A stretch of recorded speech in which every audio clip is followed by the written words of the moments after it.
നമ്മൾ വീണ്ടും ജനറൽ ചെയ്യാൻ പോകാൻ.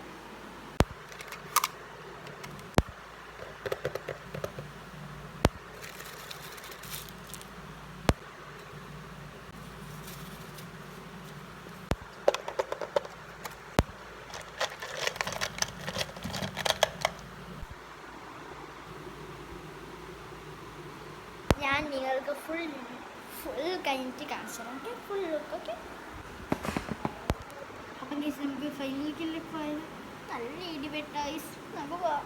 ഇതാണ് ഗൈസ് ഫൈനൽ ലുക്ക്. മൊത്തം വലിച്ച് വലിച്ചിട്ടുണ്ട്. അപ്പം അങ്ങനെ ഇതായിട്ടുണ്ട്. കുറേ എണ്ണം പായപ്പറന്ന് വെച്ചിട്ടുണ്ടോ അപ്പുറത്ത് വെച്ചിട്ടുണ്ടോ കുറേ പകുതി എത്തി. പകുതി എന്താവുന്ന ആക്കറേ നോട്ട്സ് എല്ലാം ആയിട്ട് സൂപ്പർ ആക്കിയിട്ടുണ്ട്. ഡ്രസ്സുണ്ടെങ്കിൽ കമൻറ്റ് ചെയ്യാം, ലൈക്ക് ഷെയർ ചെയ്യാം. ബൈ.